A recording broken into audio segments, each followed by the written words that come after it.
Hello, good evening. तो PNC अपना finish हो गया है, कंप्लीट हो गया है। तो आज हम लोग स्टार्ट करते हैं बाइनोमियल थ्योरम। चलिए देखते हैं।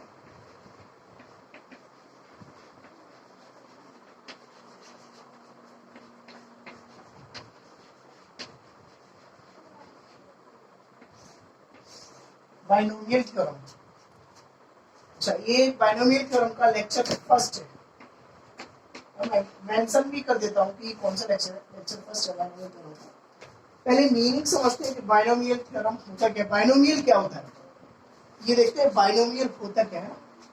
बाइनोमियल, इसको अगर हम ब्रेक करें तो ये क्या बनेगा, बाई प्लस नोमियल, यही होगा। अब हमें पता है, we know that the meaning of bi is two और नोमियल मीन्स टर्म्स।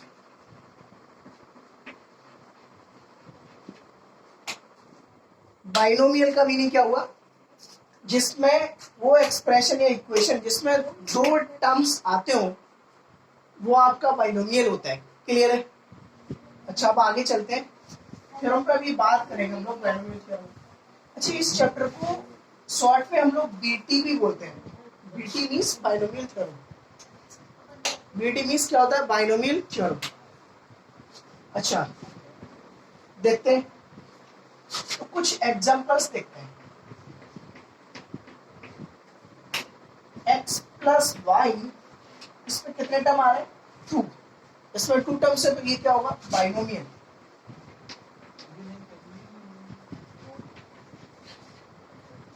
और एक और एग्जांपल लिया मैंने, से 2x प्लस एक्स, तो ये तो 3x हो गया। और 3x तो इसमें एक ही टर्म है, एक टर्म होता है तो क्या होता है, मोनोमियल। क्या मीनिंग होता है, मोनोमियल। ओके, एक और लेता हूं मैं, से x square plus x plus one. इसमें कितने टर्म आ रहे हैं, यहाँ पर कितने टर्म है, 1 2 3। थ्री टर्म जब होते हैं तो क्या बोलते हैं इसको, ट्राइनोमियल या फिर पॉलिनोमियल, है ना, ट्राइनोमियल। अब हम ये भी जानते हैं, वी नो दैट, कि कितना भी लंबा एक्सप्रेशन हो उसको बाइनोमियल में कन्वर्ट कर सकते हैं। से ये जो x square plus x plus one है ये ट्राइनोमियल है। अगर मैं इसको ऐसे लिखूं, कैसे, x square plus x plus one, x square plus x को एक साथ ले लें तो ये एक टर्म हो गया और एक टर्म ये, तो क्या हो जाएगा, बाइनोमियल हो जाएगा। क्लियर है कहानी। चलिए अब कुछ फॉर्मूलेस की बात करते हैं हम लोग। देखिए, सम फॉर्मूलाज जो हमें पता है, हम लोगों ने बचपन में पढ़े हैं फॉर्मूला। क्या फॉर्मूला है, से फर्स्ट है x प्लस वाई, अगर इसकी पावर जीरो हो तो anything power zero is one, ये हमें पता है। अच्छा, ये भी पता है x plus y power one, तो ये तो सेम एज इट इज रहता है, x प्लस वाई। एक और लिया हमने x प्लस वाई का स्क्वायर, तो सबको पता है x प्लस वाई का स्क्वायर क्या होता है, x square plus 2xy plus y square. ये होता है, बेसिकली होता तो ये x square plus y square plus 2xy, लेकिन एक्चुअल में तो ये होता है x square plus 2xy plus y square. एक और लेते हैं, एक्स प्लस वाई का whole cube. X plus y का होल क्यूब क्या था, x cube plus 3x square y plus 3xy square plus y cube. अब अगर हमारे से कोई पूछता है कि x plus y raise to the power 4 क्या हुआ, तो ये तो पता नहीं, यहाँ तक तो हम सबको लर्न होता है अच्छे से। तो इसके लिए हम लोग क्या करेंगे, अच्छा यहाँ पर एक चीज और देखते हैं। देखिए, जब हमने x प्लस वाई का स्क्वायर लिखा तो एक्स स्क्वायर आया, फिर नेक्स्ट वाले टर्म में एक डिग्री कम हुई, या एक्स स्क्वायर और नेक्स्ट क्या है, एक्स पावर वन है। यहाँ पर y की डिग्री क्या है, एक्स स्क्वायर के साथ y पावर जीरो है। तो x की डिग्री कम होती है और y की डिग्री बढ़ती रहती एक्स की डिग्री कितनी है यहाँ पर 2, अगले में 1, अगले में 0 भी। यहाँ पर एक्स वाई की डिग्री कितनी है 0, बाई पावर 0 है ना ये बेसिकली, और ये बाई पावर 1 दिख रहा है ना, और ये क्या हो गया बाई पावर 2। सेम है यहाँ पर एक्स प्लस वाई का होल क्यूब क्या होगा एक्स क्यूब। अब देखो जैसे भी लेफ्ट टू राइट मूव करेंगे तो एक्स की डिग्री डिक्रीज होगी और वाई की डिग्री इंक्रीज होगी। देखो 3 था 2 था 1 हो गया फिर एच 0 हो गया। अब वाई का देखें वाई 0 है यहाँ पर 1 हो गया, देखो फिर 2 हो गया फिर 3 हो गया। क्लियर है ये चीज। अच्छा अब कोई पूछ ले x plus y whole raise to the power 4, तो इसको हम कैसे लिखेंगे, सिंपल सी कहानी एक्स पावर 4। अभी ये देखो इसके आगे कुछ नहीं तो 1 है, कोफिशिएंट 1 है, 3 है, 3 है, फिर यहाँ पर कुछ नहीं है तो 1 है। चलो ये हम लिख लेते हैं ना, डिग्री लिख लेते हैं एक्स और वाई की, एक्स पावर 4 हो गया। फिर क्या होगा एक्स की एक डिग्री कम होगी वाई की डिग्री बढ़ेगी। आगे क्या होगा एक्स की डिग्री कम हुई वाई की डिग्री बढ़ी। क्लियर हो रहा है। नेक्स्ट क्या होगा, नेक्स्ट होगा एक्स की डिग्री कम होगी वाई की डिग्री बढ़ेगी, 3 हो गया। नेक्स्ट टर्म क्या होगा, नेक्स्ट टर्म होगा एक्स की डिग्री 0 हो जाएगी और वाई की डिग्री 4 हो जाएगी। क्लियर है कहानी। अच्छा अब आगे देखते हैं कोफिशिएंट्स। अब हमें नहीं पता है तो कोफिशिएंट्स के लिए हम लोग यूज में लाते हैं, आप लोगों ने पढ़ा होगा Pascal's triangle. This triangle Pascal's triangle. Pascal's triangle आपको पता है क्या होता है, देखिए पास्कल्स ट्रायंगल मैं बनाता हूँ। देखो ये 1 होता है, कॉर्नर पे 1 1 रहेगा 1। अब इन दोनों का सम बीच में आ जाता है 2 फिर 1, कॉर्नर पे 1 है 1 ले लिया। इन दोनों का सम 3, इन दोनों का सम 3। क्लियर हो रहा है। कॉर्नर पे 1 बन रहा, इन दोनों का सम 4, इन दोनों का सम 6 और इन दोनों का सम। अब यही कोफिशिएंट देखो x plus y whole power 0 starting में 1 है, x plus y whole power 1 देखो दोनों का कोफिशिएंट 1 1, तो इसका भी 1 है दिख रहा है और इसका भी 1 है। क्लियर है। अच्छा एक्स प्लस वाई का स्क्वायर देखो यहाँ एक्स का एक्स स्क्वायर का कोफिशिएंट 1 है, देखो यहाँ 1 है। एक्स वाई का कोफिशिएंट 2 है, देखो यहाँ पर भी 2 है। वाई स्क्वायर का कोफिशिएंट 1 है। क्लियर। सेम है एक्स प्लस वाई का होल क्यूब अगर देखेंगे तो वो 1 3 3 1 है, तो 1 3 3 1। क्लियर। अब 4 के लिए देखते हैं तो 4 के लिए यहाँ तो 1 आ गया देखो, फिर क्या होगा प्लस 4x क्यूब आई होगा। नेक्स्ट क्या होगा 4 के बाद कौन सा आएगा 6। नेक्स्ट क्या होगा 4 और लास्ट क्या होगा देखो 1 4 6 4 1, तो आप ऐसे लिख सकते हैं। क्लियर हुआ। अगर यही हमसे कोई पूछ लेता कि x plus y whole raise to the power 100 क्या होगा, तो उसके लिए हम लोग क्या करेंगे, उसके लिए हम लोग बाइनोमियल थ्योरम का यूज करेंगे। किसका यूज करेंगे, बाइनोमियल थ्योरम का यूज। चलिए अब देखते हैं बाइनोमियल थ्योरम होता क्या है।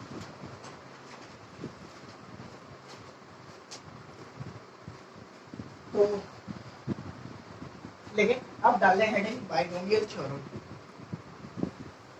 Binomial theorem for n index for n degree.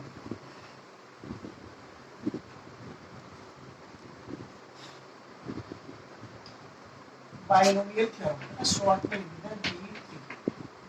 क्या होता है इसका फॉर्मूला, क्या होता है इसका फॉर्मूला होता है x plus y whole raise to the power n is equal to n c0 x power n y power 0। ये हुआ जिसमें होता है। नेक्स्ट हम क्या होगा n c1 x power n minus 1 y power 1। x की डिग्री डिक्रीज हो रही है, y की डिग्री इंक्रीज हो रही है। प्लस नेक्स्ट हम क्या होगा n c2 x power n minus 2 y square. और ऐसे करते करते करते बीच में कहीं एक टर्म आएगा NCR और x raise to the power n minus r y raise to the power r, यही होगा। और लास्ट टर्म क्या हो जाएगा, last term will be NCN x power 0 और y पावर n। क्या यही होगा। ओके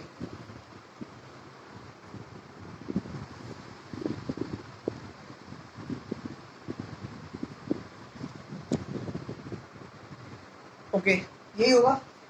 अच्छा, अब देखते हैं इसमें आगे क्या क्या है। देखिए इस ये जो टर्म है this is your first term, इसको T1 बोलेंगे। क्या बोलेंगे हम लोग? T1 बोलेंगे। क्या बोलेंगे इसको? T1 बोलेंगे। ये कौन सा टर्म है? ये सेकंड टर्म है T2। अगर मैं इस टर्म की बात करूं तो ये कौन सा टर्म होगा? देखिए 0 के लिए 1 आया, 1 के लिए 2 आया, तो r के लिए क्या आ जाएगा? इसके लिए आ जाएगा T r प्लस 1। क्या हो? यही होगा। क्लियर है? अच्छा, लास्ट वाला टर्म क्या होगा? लास्ट वाला टर्म होगा टी एन प्लस 1। तो ये होता है binomial theorem. Noted down.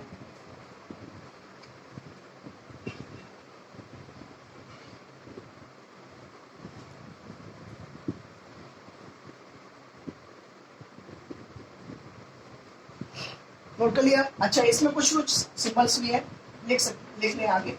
Where n belongs to capital N, जो स्मॉल n है ना, ये क्या है आपका? ये है आपका नेचुरल नंबर। और n समटाइम्स लास्ट में देखेंगे हम लोग n क्या होगा? n can be fraction also. Fraction. Clear है? चलिए नोट कीजिए।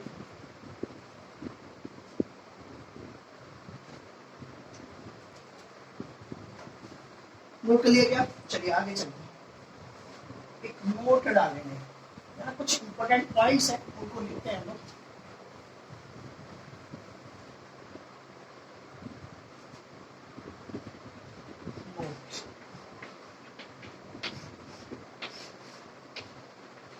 फर्स्ट पॉइंट लिखेंगे जनरल टर्म।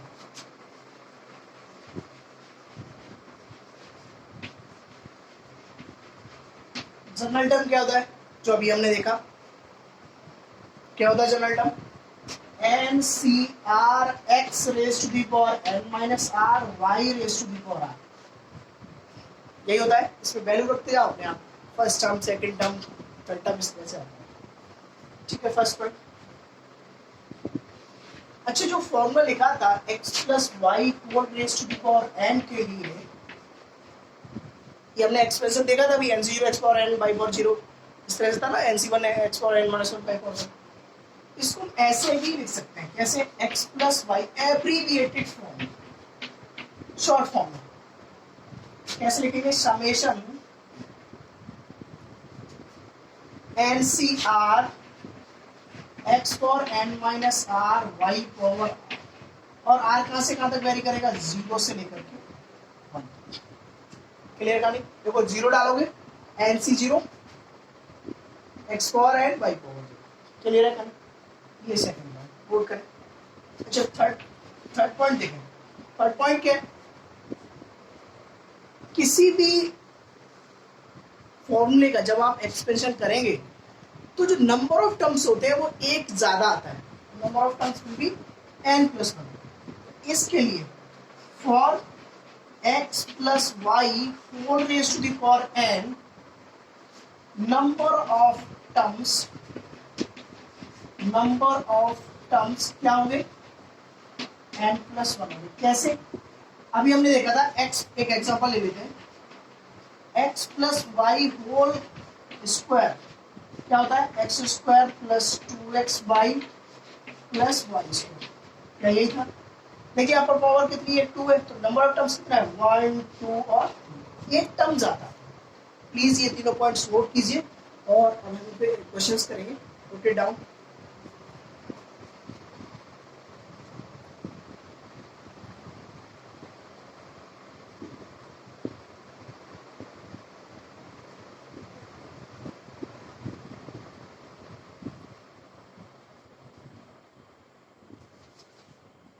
चलिए हम लोग क्वेश्चंस करते हैं। क्लियर है सारे पॉइंट्स?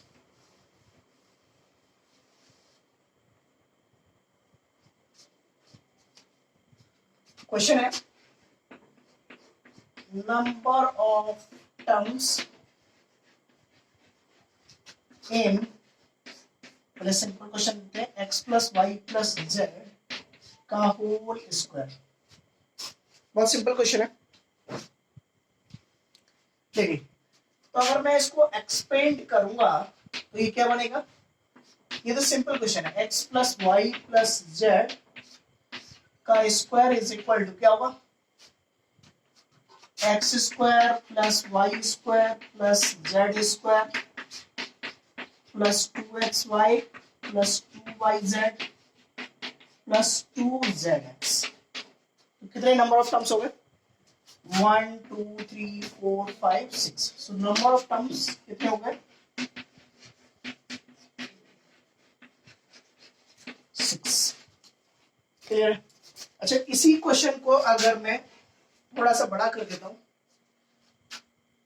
क्या है question, x plus y plus z whole raise to the power 8। इसमें नंबर ऑफ टर्म्स क्या होंगे,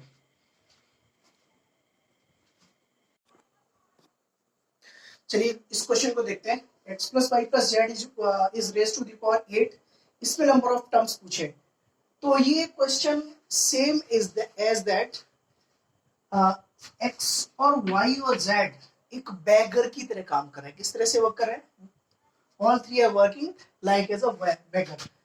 तो बैगर्स कितने हैं आपको, बैगर्स 3 है, मतलब बैगर्स मतलब आर हमने देखा था, पीएलसी में देखा था 3। और what is this 8, this 8 is identical coins, n is equal to 8। तो हमने देखा था कि n आइडेंटिकल कॉइंस को आर बैगर्स में कैसे डिस्ट्रीब्यूट करते हैं, उसका क्या फॉर्मूला था, उसका फॉर्मूला था n plus r minus 1 c r minus 1, यही था। सो नंबर ऑफ टर्म्स कितने हो जाएंगे, इसमें वैल्यू रखो, 8 प्लस 3, इस पर रखो ना, 8 प्लस 3 11 माइनस 1 10 c और 3 माइनस 1 2 और 10 c2 इज 45। तो नंबर ऑफ टर्म्स कितना होंगे, 45। क्लियर है। तो ये क्वेश्चन कैसे बिहेव कर रहा है, जैसे हमने पीएलसी में किया था, बेगर्स और आइडेंटिकल कॉइंस का डिस्ट्रीब्यूशन। क्लियर। इस क्वेश्चन को भी वैसे ही कर सकते हैं। यहाँ पर n कितना है, 2 है, आइडेंटिकल कॉइंस कितने हैं 2, और r की वैल्यू कितनी है 3। तो उस फॉर्मूले रखो ना, 2 प्लस 3 माइनस 1, 2 प्लस 3 माइनस 1 कितना हो जाएगा, 2 प्लस 3 माइनस 1 4 और c 3 माइनस 1 और 4c2 कितना होता है 6। क्लियर है। वैसे अगर आप इसको एक्सपेंड करने बैठोगे ना तो बहुत लेंथी जाएगा और सॉल्व करते रहेंगे, हो तो जाएगा। अब तो इसको हम बाइनोमियल थ्योरम से एक्सपेंड कर सकते हैं, बट ये एक शॉर्ट अप्रोच है। क्लियर है। चलिए आप कुछ आगे पॉइंट्स की बात करते हैं, एक और नोट डालिए।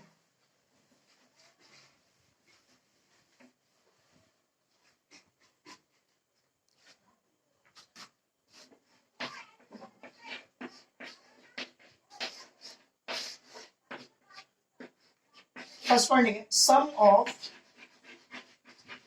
ये इंपॉर्टेंट पॉइंट्स है ना, sum of all powers of each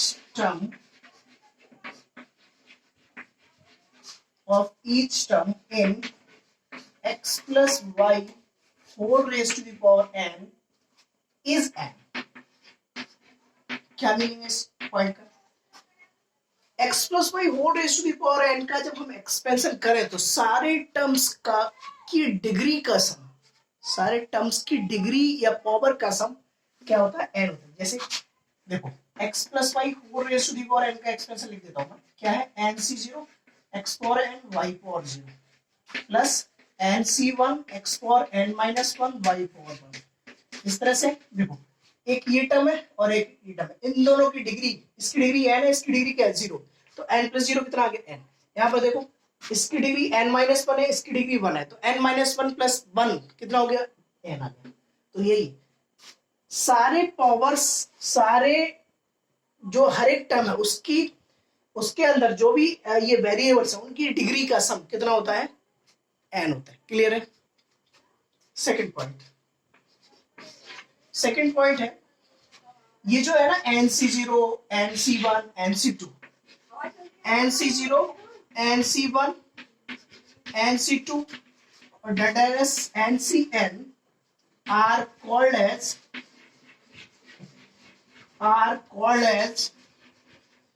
binomial coefficients. Binomial coefficients.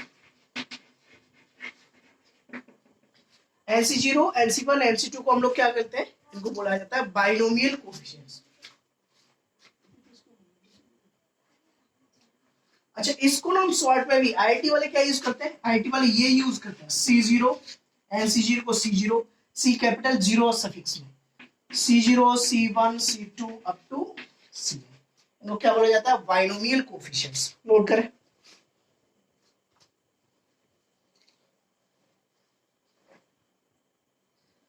Clear है? चलिए थर्ड पॉइंट की बात करते हैं।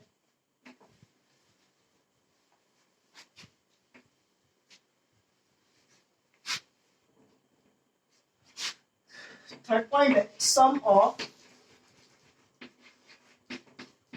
All binomial coefficients.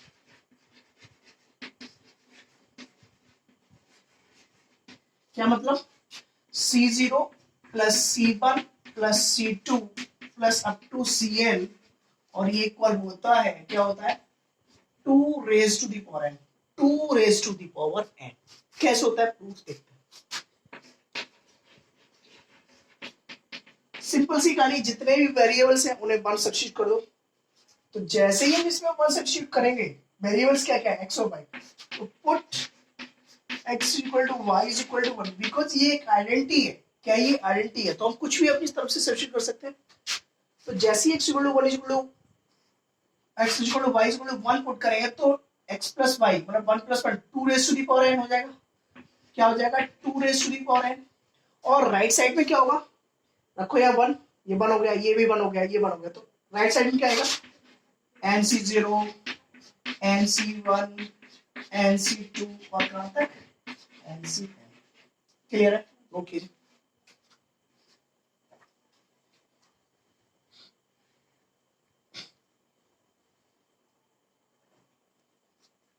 Next point, fourth point,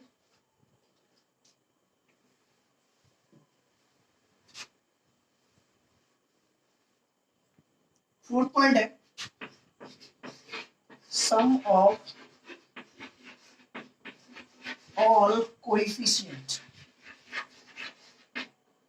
सारे कोएफिशिएंट का सम कैसे निकालेंगे, सारे कोएफिशिएंट का सम कैसे निकालेंगे, इसमें वही करेंगे, put variables is equal to 1। Simple सी कहानी है। क्लियर? फिफ्थ पॉइंट नोट करें, बाइनोमियल कोफिशिएंट्स ऑफ, नोट करें, मैं बोल रहा हूं, binomial coefficients of term, binomial coefficients of term equidistant from beginning and ending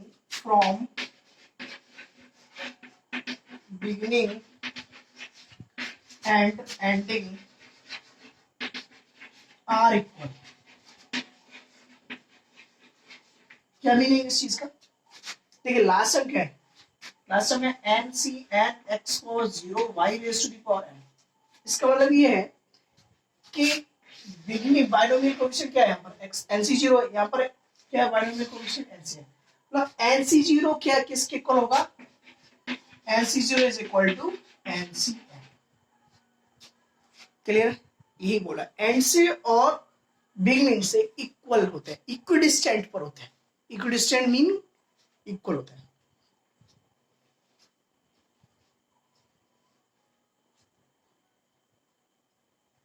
चलिए next point, six point basically expansion ही है। इसका एक्सपेंशन है x minus y raise to the power n का एक्सपेंशन है। इसमें क्या हो, ऑल्टरनेट पॉजिटिव नेगेटिव चलेगा, NC0 x power n y power 0, पहले प्लस फिर minus, NC1 x power n minus 1 y power 1 plus इस तरह से चलेगा, प्लस वन, और लास्ट वाला हम ऐसे लिखेंगे plus one minus one raise to the power n, n c n x power 0 और वाई पावर। इसको भी याद रखना, जैसे ये लर्न किया ना हमने वैसे ही इसको भी लर्न करना है। 7 पॉइंट है, ये भी आपको अच्छे से याद होना चाहिए, फ्रीक्वेंटली यूज होता है। 1 plus x whole raise to the power n, ये क्या होता है, इसका एक्सपेंशन होता है n c 0 plus n c 1 x plus n c 2 x square plus up to n c n x power n. अच्छे से लर्न होना चाहिए। 1 plus x whole raise to the power n is equal to n c 0 plus n c 1 x plus n c 2 x square plus n c up to plus n c n x raise to the power n. Note कीजिए।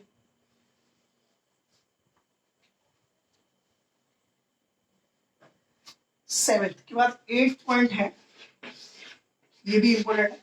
बस इसमें क्या है, 1 minus x whole raise to the power n, तो उसको ये alternate sign ले लीजिए, प्लस माइनस क्या होगा, n c 0 minus n c 1 x plus n c 2 x square, और इस तरह से ये चलेगा, और लास्ट में क्या होगा, minus one raise to the power n c n x power n. Note कर लीजिए सारे पॉइंट्स, 8 के 8 पॉइंट्स नोट कर लीजिए।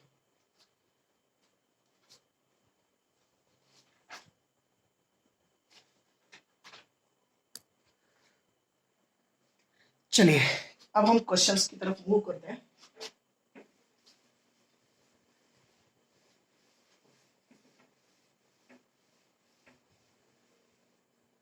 फर्स्ट क्वेश्चन, फाइंड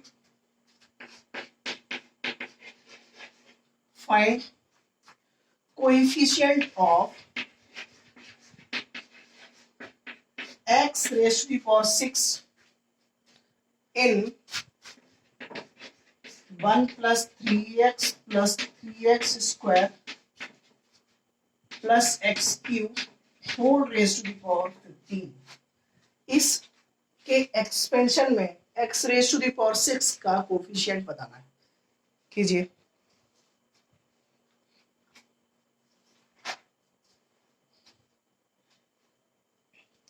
देखिए ये जो लिखा हुआ है ये किसी का फॉर्मूला है,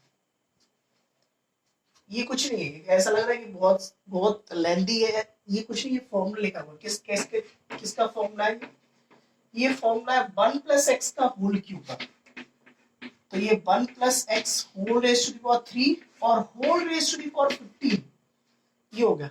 अच्छा पावर के ऊपर पावर है तो पावर का पावर से मल्टीप्लाई हो जाता है, तो ये क्या बनेगा, 1 plus x whole raise to the power 45, ये होगा। अब इसमें हम सपोज करेंगे let t r plus one is equal to, अच्छा टी आर प्लस वन क्या होगा, इसमें टी आर प्लस वन होगा, क्या था टी आर प्लस वन, फॉर्मूले n c r x raise to the power, लिख देता हूं formula n c r x raise to the power n minus r y raise to the power r, यही था। अब इसमें वैल्यू सब्स्टिट्यूट करते हैं, टी आर प्लस वन क्या हो जाएगा, एन कितना है 45, सी आर एक्स कितना है 1 है, 1 raise to the power 45 minus r into y, y क्या है x, और x raise to the power आर। किसका कोएफिशिएंट पूछा है, x पावर 6 का, तो ये तो 1 हो गया। x पावर 6 के लिए r की प्लेस पर क्या रखना पड़ेगा, 6, put r is equal to 6। So जैसे ही आप r इक्वल टू 6 पुट करेंगे तो 45 c6 x raise to the power 6, और x raise to the power 6 का ही कोएफिशिएंट पूछा था। So coefficient of x power 6 is equal to क्या हो जाएगा, 45 C6, ये अपना answer. Simple question.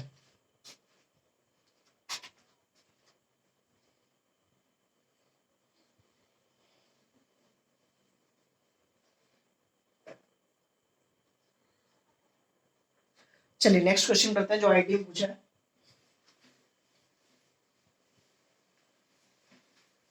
Some of all coefficients, sum of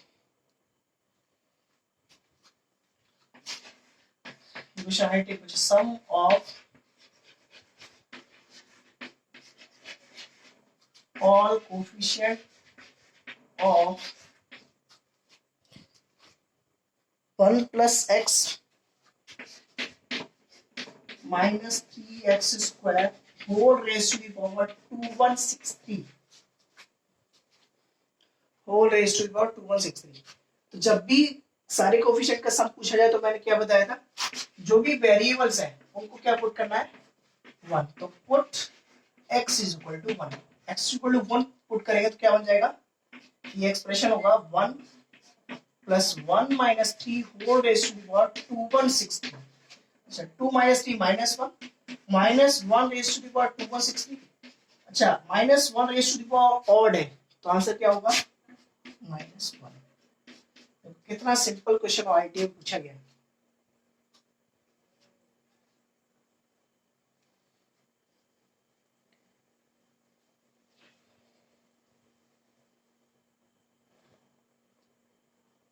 चलिए नेक्स्ट क्वेश्चन करते हैं। Find the fourth term, find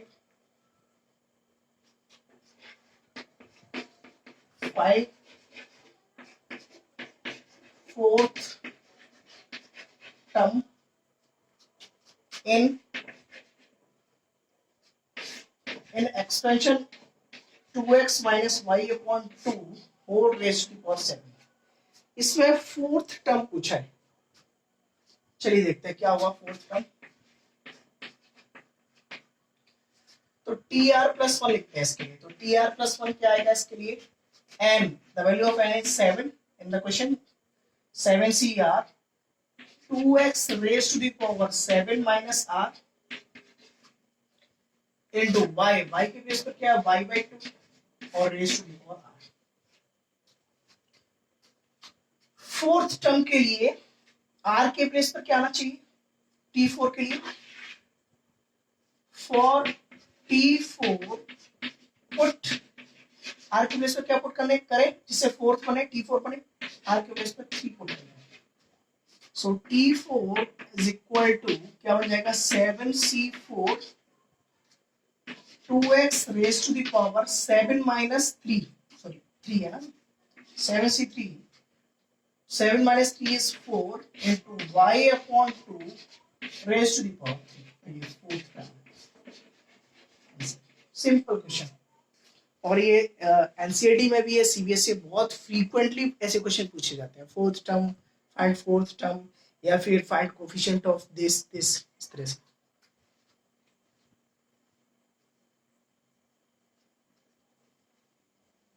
चलिए नेक्स्ट क्वेश्चन करते हैं। और clear, find term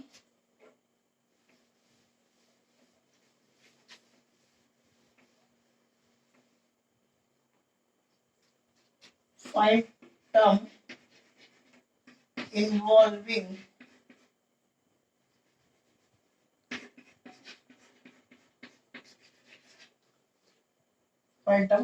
involving x cube in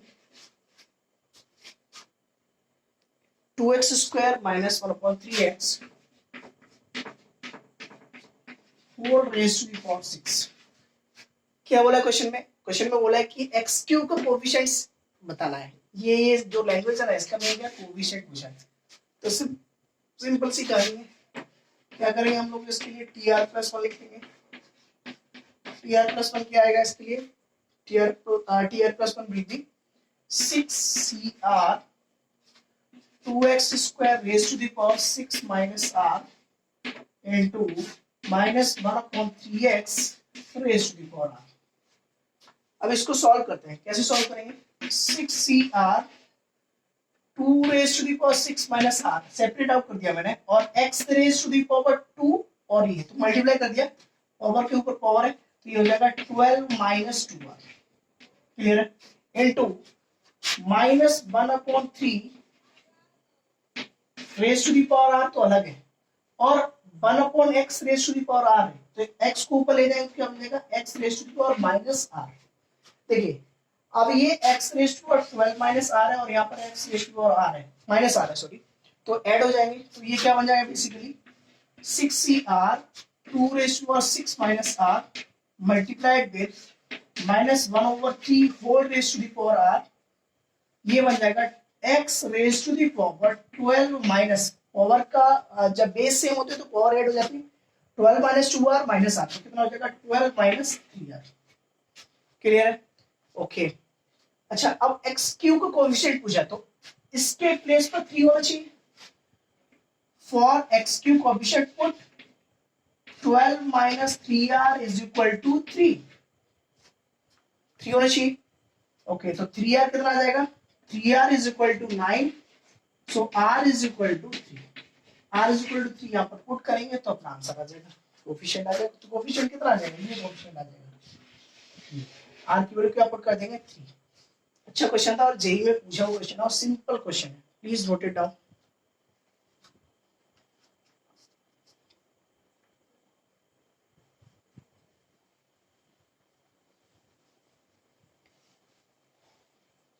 चलिए, इसी क्वेश्चन में अगर ऐसे पूछा होता, कैसे?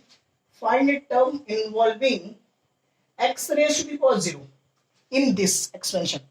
अच्छा, x raise to the power 0 को हम लोग दूसरा नाम देते हैं इंडिपेंडेंट ऑफ x। x से डिपेंडेंट नहीं है, इंडिपेंडेंट ऑफ x। x से इंडिपेंडेंट है ना, x पावर 0 क्या हुआ? कुछ नहीं, इंडिपेंडेंट ऑफ x। तो अब इस केस में क्या होगा? सेम वही प्रोसीजर रहेगा। 12 माइनस 3r के प्लेस पर इस पर क्या आ जाएगा? इस पर 0 आ जाएगा। तो जैसे 0 पुट करेगा तो 3r कितना आएगा? 12, तो r कितना आ जाएगा? 4। और 4 पुट करते ही इस पर आंसर आ जाएगा। तो टर्म इंडिपेंडेंट ऑफ x आ जाएगा। क्लियर है? Note it down.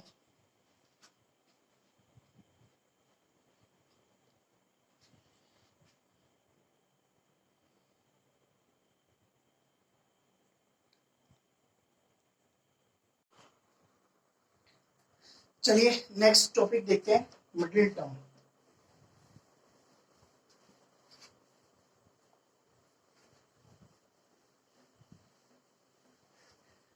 तो next our next topic is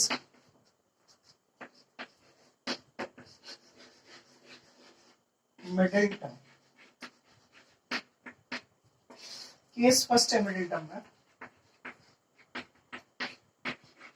if n is even, अगर n इवन है, देखिए एक एग्जांपल लेते हैं, जैसे x प्लस वाई का होल स्क्वायर, n की वैल्यू 2 है, इवन है। तो इसमें देखते हैं, अगर मैं इसको एक्सपेंड करूंगा तो x square plus 2x y plus y square होगा, राइट? तो ये होगा, तो मिडिल टर्म कौन सा होगा इसमें? 2x। क्लियर? अच्छा, नंबर ऑफ टर्म्स कितने होंगे? नंबर ऑफ टर्म्स कितने होंगे? 3 होगा। देखो 3। तो मिडिल टर्म के लिए हम लोग क्या करते हैं? 3 plus 1 upon 2h term is your middle term. 3 plus 1 कितना? 4 अपॉन 2। सेकेंड टर्म जो होगा वो अपना मिडिल टर्म होगा। कब? जब n आपका इवन है। क्लियर है ये कहानी? तो वही है case, if n is even, अगर n इवन है तो नंबर ऑफ टर्म्स कितने हो गए? Number of terms is equal to n plus 1, यही होगी। और n plus 1, so middle term,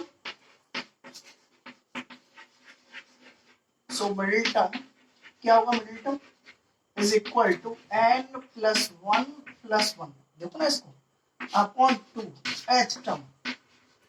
ये टर्म आपका क्या होगा? Middle term. क्लियर है? वहां से देख भी रहा। ओके, n इवन है तो ये होता है। और इसको ऐसे भी लिख लेते हैं, कैसे लिख सकते हैं?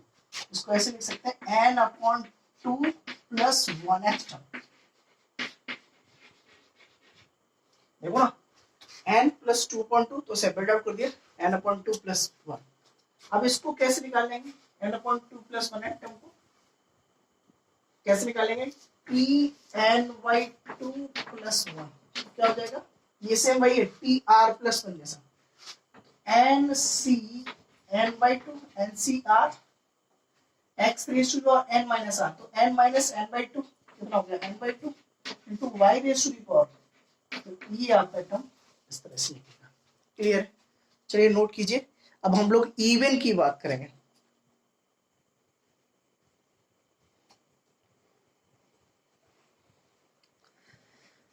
देखिए नंबर ऑफ टर्म्स इसमें क्या थे, एन, एन अगर इवन था तो ये क्या हो गया था, ऑड हो गया है ना, इस तरह से नोट कर लीजिए।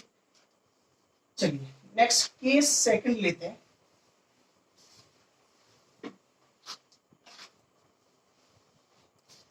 केस सेकंड क्या है, केस सेकंड है इफ एन इज ऑड, अगर एन ऑड है तो number of terms will be, number of terms क्या होंगे, n plus one, n plus one मतलब इवन हो जाएंगे, कैसे हो जाएंगे, इवन। देखिए अगर मैं एग्जांपल लेता हूँ x plus y whole raise to the power 3, इसको अगर एक्सपेंड करूँ क्या होगा, x cube plus 3x square y plus 3x y square plus y cube. इस बार इस केस में जो मिडिल टर्म्स आते हैं वो दो होते हैं, दिस प्लस दिस, ये और ये टर्म्स क्या होते हैं, मिडिल टर्म। तो वही यहाँ पर है फंडा, दो मिडिल टर्म आते हैं, जब भी एन ऑड होता है तो कितने मिडिल टर्म आते हैं, दो, और एन अगर इवन है तो मिडिल टर्म एक होता है। So here there are two middle term, और वो दोनों मिडिल टर्म क्या होगी, एक तो होगा n plus one upon two th term, और दूसरा कौन सा होगा, second one n plus one upon two plus one. तो एक ऐड कर दीजिए, देखिए n plus one upon two, तो 3 plus one upon two second, और सेकेंड में एक और ऐड कर दीजिए, थर्ड आ जाएगा। ये टर्म आपके मिडिल टर्म होते हैं, नोट कर लीजिए, और इनको हम निकाल लेंगे।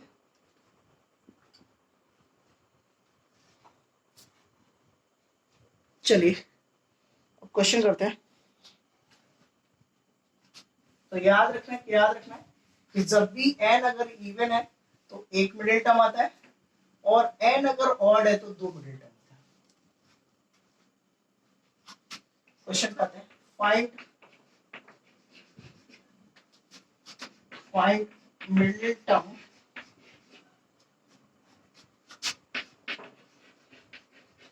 in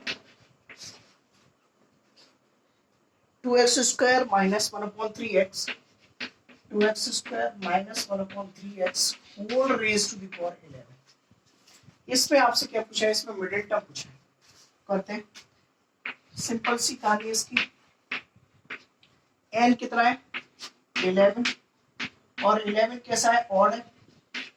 जब ऑड होता है तो कितने मिडिल टर्म आते हैं, 2, तो कितने कौन कौन से आ जाएंगे, 11 प्लस 1 अपॉन 2, तो T6 and 11 T7 are middle term, ये क्या हो गया, मिडिल टर्म हो गया।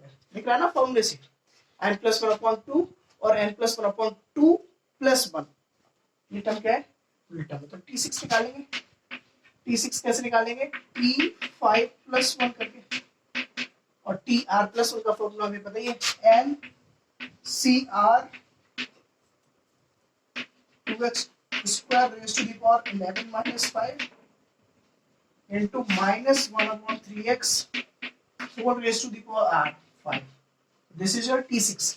ऐसे ही हम लोग T7 निकाल लेंगे, एक तो एक ये मिडिल टर्म, दूसरा क्या हो जाएगा T7। T7 कैसे निकालेंगे, T6 प्लस 1 करके। T6 प्लस 1 क्या होगा, T6 plus 1 11C6 2x square raised to the power 11 minus 6 into minus 1 upon 3x whole raised to the power 6। ये दोनों टर्म्स आपके क्या है, मिडिल टर्म है। सिंपल है, अगर n ऑड है तो दो मिडिल टर्म आते हैं, n plus 1 upon 2 2x term, और n plus 1 upon 2 plus 1 term, और अगर n इवन है तो एक ही टर्म होता है। नोट कीजिए, simple question.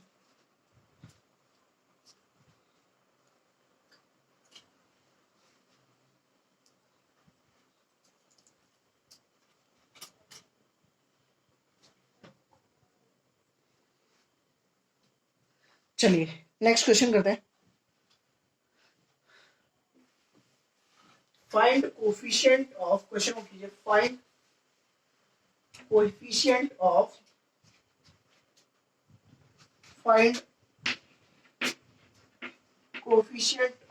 x raised to the power 15 in x minus x square raised to the power 10। इसमें किसका कोएफिशिएंट पूछा है? x पावर 15 का। सिंपल है, दो मेथड से इस क्वेश्चन को सॉल्व करते हैं ना। तो मेथड नंबर फर्स्ट देखते हैं जो होना चाहिए ना, सेकंड भी बताऊंगा मैं। मेथड फर्स्ट क्या है? पहले tr+1 लिखिए। तो tr+1 क्या होगा? tr+1 NCR 10CR x raised to the power n minus r means 10 minus r होगा into y raised to the power y कितना minus x square raised to the power r, ये हुआ। अब देखिए NCR x raised to the power 10 minus r, इसको separate out कर दिया। x square raised to the power r into minus 1 raised to the power r, हमने separate out कर दिया बिकॉज जो x स्क्वायर है वो -1 से मल्टीप्लिकेशन है। तो क्या करेंगे? x square raise to power r अलग कर दिया, -1 रेज़ टू पावर r अलग कर दिया। तो अभी क्या बन जाएगा? 10CR x raise to power 10 minus r, power के ऊपर पावर है तो पावर का पावर से मल्टीप्लिकेशन होगा, तो ये 2r हो जाएगा। तो यहाँ पर +2r, बेस सेम है तो पावर ऐड हो जाएंगे, -1 रेज़ टू पावर r। अभी क्या हो गया? 10CR x raise to the power 10 plus r और -1 रेज़ टू पावर r, यही होगा। अब x पावर 15 का कोएफिशिएंट पूछा, तो मतलब x 10 प्लस r के प्लेस पर क्या आना चाहिए? 10 प्लस r के प्लेस पर आपका 15 होना चाहिए, क्योंकि x पावर 15 का कोएफिशिएंट पूछा। तो r क्या आ गया? यहाँ से r आ गया 5, r इज इक्वल टू 5 हो गया। So our answer is coefficient is equal to 10C5 और -1 रेज़ टू द पावर 5, तो ये -1 हो जाएगा। बेसिकली क्या आ जाएगा? यही आ जाएगा -10C5, ये अपना आंसर। नोट करें, फिर इसका सेकंड मेथड देखते हैं।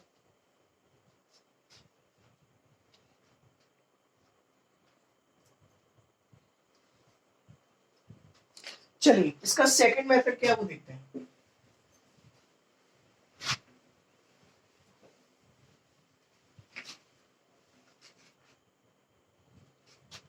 मेथड 2 क्या है? इसको ना मैं ऐसे लिख सकता हूं, कैसे? x कॉमन ले लिया इसमें से, क्या अंदर क्या हो जाएगा? 1 माइनस एक्स और 4 रेज़ टू पावर कितना है? 10, 4 रेज़ टू पावर कितना है? 10 है। तो सेपरेट आउट कर दिया, तो x power 10 into 1 minus x raise to power 10, ये होगा। अलग अलग सेपरेट आउट कर दिया पावर।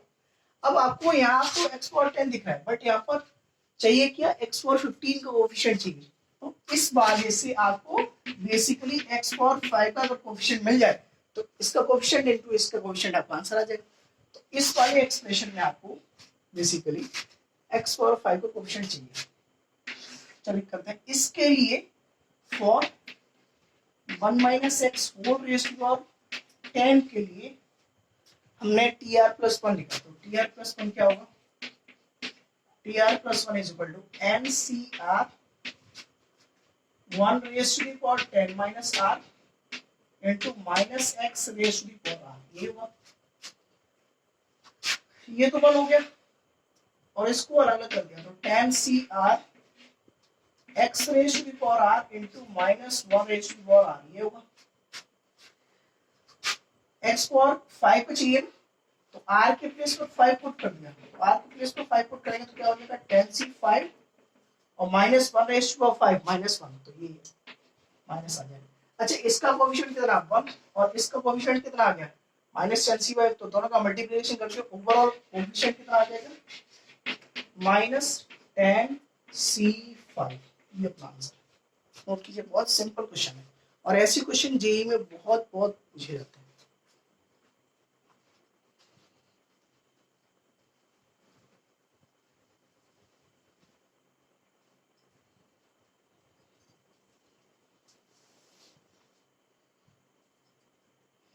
चलिए अब इससे की आगे की कहानी हम लोग कल स्टार्ट करेंगे। कल मीन्स परसों, कल तो संडे है। अगर टाइम मिला तो कल भी एक लेक्चर दे दूंगा, टाइम नहीं मिलता तो परसों। तो प्लीज अब हम आज कोई होमवर्क नहीं है आप लोगों का, कल से या परसों से आप लोगों को होमवर्क भी मिलना स्टार्ट हो जाएगा इस चैप्टर का। प्लीज अपने फ्रेंड्स को जरूर शेयर करें, आप लोग शेयर नहीं कर रहे हैं ताकि उनका भी भला हो। और इससे आगे की चर्चा हम लोग नेक्स्ट लेक्चर में करेंगे। So thank you, bye bye, good night.